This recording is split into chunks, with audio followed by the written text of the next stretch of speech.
interesting. And then I'm kind of in a panic because I cannot hear your voice anymore. It's far, far, far away. And I had to concentrate to re-listen to your voice to come back into the group. So I did that, and there I am back in the group. Great to be back. So I'm going, okay, what just happened here? And then I looked up into the sky, and I saw this configuration. And it was on my left-hand side, and it was an oval shape that had three squares, or rectangulars, I would say, and a rectangular, how can I put it, rectangular squares that was in the shape of like a staircase, as far as the eye could see. Wow. And I was just looking at that and going, wow. So the rest of the evening, that's all I could focus on, because I was always compelled to look at this configuration. And after that, I don't know what happened. I don't know the timing. But at one point, there was a silver orb that came towards me. I saw it coming towards me. Right. I put my hand up, and this silver orb just passed over my hand. So that was my experience in Bromont. Right. Yeah, and you know what's interesting about this staircase phenomenon, this has happened before, and in fact, Trudy Geiker, who's a long-term member of our core team that travels all over the world and is always with us on these week-long expeditions, she just recently at Joshua Tree National Park had identical experience to what you're describing, exactly that. And, in fact, we haven't talked about it until just now. And it was exactly that experience with this, what would appear to be like a staircase that just went off into infinity, almost like an ascension. Exactly. And, she was very moved by it. And she knew, what it meant in terms of, higher dimensions being of humanity and the earth moving to that level of resonant frequency of higher dimensions up this staircase, as it were. Okay. Beautiful. And Claire, you saw it again, this configuration. Yes. Tell us about it. Okay, so what happened, now I don't know if you remember, Dr. Greer, we asked you about Cédrica Provencher, the little girl that went missing in Trois-Rivières. Oh, yes. Yes. I was asked as a psychic to join their team. So I did. And you mean the police team? The research team. The research police, yeah. Right. And anyway, I gave them a reading, and they found this site. And when we got to the site, it was in Lac-Édouard. There we found a shaman by the name of Pierre that offered to do a vision quest. So we all agreed, okay, yeah, sure, we'll do this vision quest. So we did. And we did the first vision quest. Nothing came of it. We did a second. We had some phenomenons, all right. But we have to go back at 2 a.m. in the morning. Right. Very important. I want to make a note here. When you get an intuitive hit of a time or a place, follow it, because the ETs often will have a reason for a very specific time and place. So this is what we did. We went out at 2 a.m., and we were three that went out. So there was myself, the shaman Pierre, and Pat. We went to the teepee, and as we were walking, I did the CSETI protocols. Right. And I turned to the shaman, Pierre, and I said, by the way, I did the CSETI protocols. If there's extraterrestrials that show up, don't be alarmed. I've called them. Right. All right, so we go into the teepee, and the shaman does his thing, okay? And all of a sudden, there's these silver orbs that appear. It was like if it was snowing. Yeah, and don't forget to tell people that it was windy, it was cold, and the teepee was wobbling.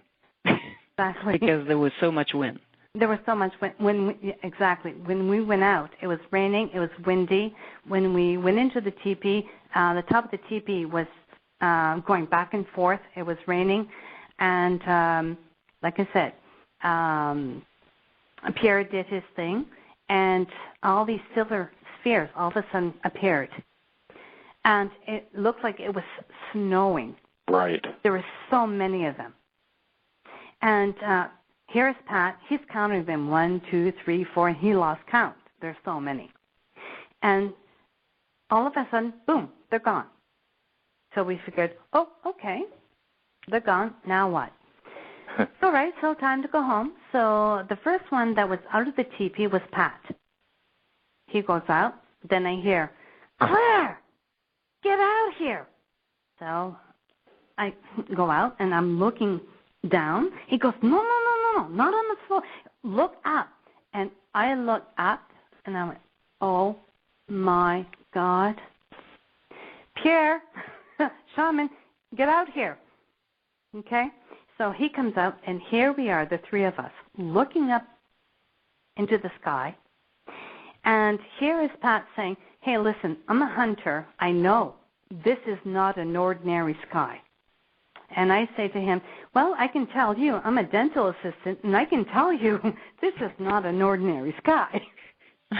And here's the shaman, Pierre, just, with his arms crossed and just looking up and just taking the whole scenario in. And he says, well, Claire, why don't we try to communicate? I went, oh, okay. So you forgot to tell that there was no more clouds, no more wind. There was no more rain. No clouds. What happened there is I took the search lamp, okay, mm-hmm. and I put it up, all right, and I signaled, okay, up 3 times. They signaled back 3 times. Now, what did you see that was signaling back? Was it an object?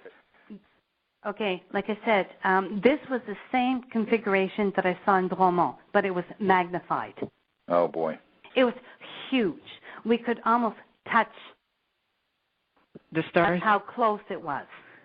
When we turned around, all right, on the other side, it was an ordinary sky.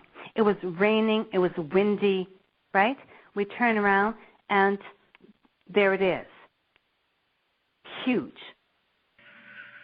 Now, like I said, it's the same configuration, the oval, right, 3 rectangular, and that staircase. Right. What I did is I signaled 3 times with a searchlight to this little star. It was yellow in color. I did it 3 times. It signaled back 3 times. I did it 6 times, and it came back 6 times. Right. All right. And here we are, the 3 of us, just looking up, and we had no idea what to do. We were just so mesmerized. Oh, that's now, beautiful. I'm yeah, sorry? These are the kinds of things that happen when, contact and they've told you to be there at that time. And by the way, the phenomenon with the weather is also something that very often happens. We were just recently at Joshua Tree, and the first night it was very cloudy. At a certain time, we were supposed to have contact, and literally an oval of the sky opened and parted, showing the Orion constellation and the Betelgeuse and Rigel, which are the 2 stars on either side of Orion's belt and sword. And almost instantly, there was an object that came in and began to signal for about 23 minutes to us that we filmed that was in the Orion constellation sector of the sky. And the entire sky had been cloudy all night, and then after this, it was cloudy again. And it was almost as if a trans-dimensional energy field had parted the clouds and altered the weather. And we have this happen all the time. We have been in England where we're doing this contact work, and it's raining everywhere and terrible, and we sit down and do the meditation. And literally, I mean, it sounds corny, but the clouds part. It's clear in a circle just above us. The sky is crystal clear, and then these contact events happen. And this is phenomenal. I mean, people who see it for the first time think this is impossible. And if it happened once, you say, well, it's a coincidence. But this has happened dozens and dozens of times all over the world in the most unbelievable climatic settings. And by the way, for people who don't know, Lake Edouard is way north in the Quebec province, I believe. Yeah, it's between Lac Saint-Jean and Trois-Rivières. It's really lost in the woods. Right. Like there was no way to find that place except with Claire. Like she was drawing, for weeks long. Like she had flashes about the buildings of that place, and and she put it all together, and it was a village at the end. And they finally found it. It was 2:00 in the morning, and they called her like all excited. We find it, But you forgot a big part within the teepee, Claire. What happened within the teepee with while you were meditating and you were holding hands and Pierre started to levitate. Levitate, yes. And Pat is 6'2", and he had Pierre at the end of his arm, like in the air. Yes. And he was saying to Claire, like, tell him to come down. I'm going to lose him. And Claire had a moment there. Oh, yes, it was a moment. Actually, I didn't think that I was going to go over this with you this evening because I thought, well, it'd be too much. No, it's never too much. No. We talk about these things all the time. Okay.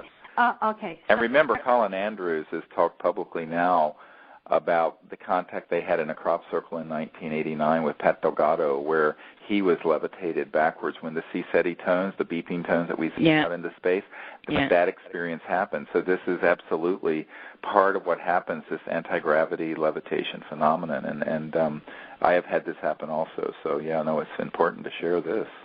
Yeah, and the lime green beings that you saw, too, inside the teepee. So go over it, please. Okay, yes, okay. All right.